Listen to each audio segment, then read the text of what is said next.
महापुराण की कथा कहती है, महाराज पूर्णिमा का जो चंद्र है वो विशाल का है और उस चंद्र की पूर्णता में हमारी अभिलाषाएं भी पूर्ण हो। आप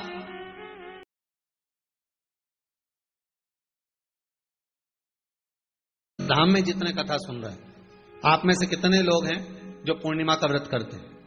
जो माताएं करती हो जरा हाथ उठाइए। पूर्णिमा का व्रत जो करते हो ना आप लोग, रखिए।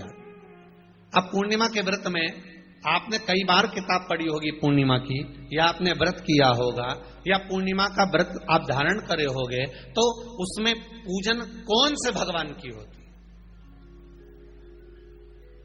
पूर्णिमा के व्रत में किस भगवान की पूजन होती है? तो कहा पूर्णिमा के व्रत में केले के खंभ लगाकर पूर्णिमा का जो अध्यापन होता है, पूर्णिमा की जो पूजन होती है, उस पूजन में शंकर और पार्वती की पूजन की जाती है, शिव और नारायण की पूजन करी जाती है, शंकर और पार्वती का स्मरण किया जाता है। किसकी पूजन होती है? शिव पार्वती।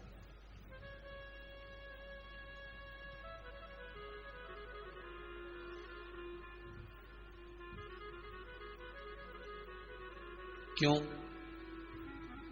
शंकर और पार्वती का पूजन क्यों करा जाता है पूर्णिमा के व्रत में? क्योंकि शिव और माता पार्वती ही केवल एक ऐसे हैं जिन्होंने अपूर्ण लक्ष्मी को भी पूर्ण बना दिया था। किसको पूर्ण बनाया है? लक्ष्मी। शरद पूर्णिमा के दिन अगर आप शंकर भगवान को एक लोटा पानी अगर शिव को समर्पित कर रहे हो, श्वेत पुष्प को रखकर शंकर जी के ऊपर सफेद फूल को चढ़ाकर अगर एक लोटा जल भी, एक पात्र जल भी शंकर को समर्पित कर रहे हो, तो ये लक्ष्मी के लिए ही तो कर रहे हो। और कौन सी लक्ष्मी? पूर्ण लक्ष्मी। पूर्ण लक्ष्मी। आपको पहले भी कथा में कहा, एक बार भगवान विष्णु के सामने लक्ष्मी मैया ने बहुत तेज स्वर में कह दिया था, नारायण, दुनिया के लोग आपका नाम जपते हैं, दुनिया के लोग नारायण नारायण कहते हैं, दुनिया के लोग आपका भजन करते हैं, पर सत्य मायने में कहूं ना तो मेरे बिना दुनिया के लोगों की नहीं चल सकती। मेरे बिना दुनिया नहीं चल सकती, संसार मेरे बिना नहीं चल सकता। भगवान विष्णु ने कहा, ये तो गलत है लक्ष्मी, आपका कहना। एक दिन लक्ष्मी को अहंकार आ गया। अहंकार के संबोधन जब माता लक्ष्मी करने लगी तो भगवान, उसी समय पर भगवान विष्णु को क्रोध आ गया और भगवान विष्णु ने कह दिया, लक्ष्मी तू इतनी बड़ी बड़ी बात कहती है कि तेरे बिना नहीं रह सकती संसार। मैं तुझे कहता हूं लक्ष्मी, तू अपूर्ण है। तू अपूर्ण है, तू पूर्ण कब हो गई?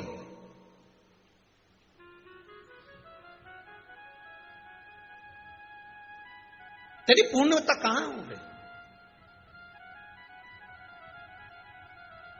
लक्ष्मी की आंख से आंसू बहने लगे। आज आपने मुझे अपूर्ण कहा है। आपको मालूम है आप मुझे अपूर्ण कह रहे हो? आपको ये ज्ञात हो रहा है आप मुझे अपूर्ण कर रहे हो? भगवान कहते हैं, हाँ लक्ष्मी, मैंने तुझे अपूर्ण कहा है। अपूर्णता का मतलब आप जानते हो ना? भगवान कहते हैं, लक्ष्मी मैं सब जानता हूं। लक्ष्मी रोती हुई माता सरस्वती के पास पहुंच गई। सरस्वती ने पूछा, क्या बात है लक्ष्मी, क्यों रो रही हो? लक्ष्मी जी ने कहा, क्या बताऊं सखी, मेरे पति ने आज मुझे अपूर्ण कह दिया है।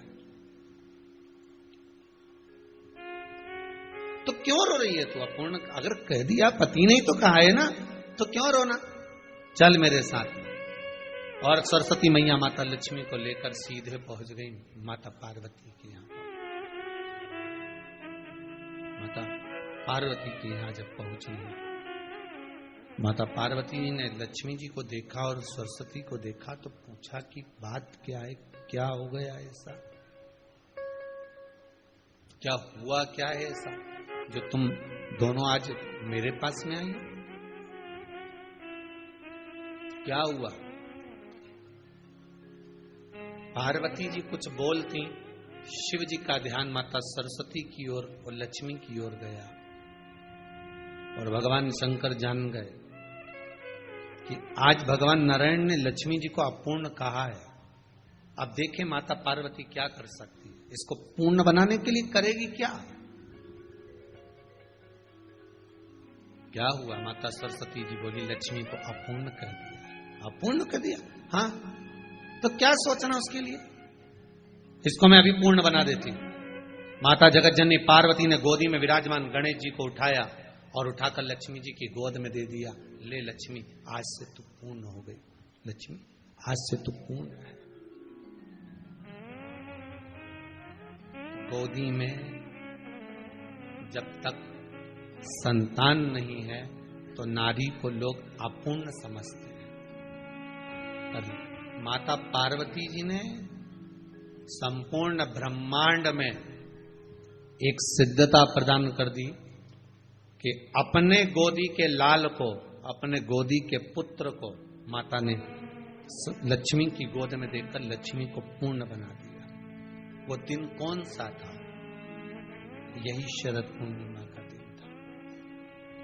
कौन सा दिन? आवाज पकड़ लो। यही शरद पूर्णिमा का दिन था।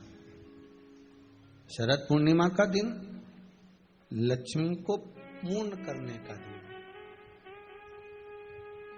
पूर्ण करने।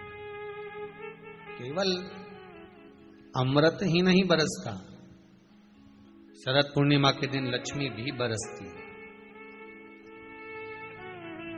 लक्ष्मी पूर्णिमा के कितने व्रत होते हैं? बोलते जाओ, जरा जल्दी जल्दी बोलो।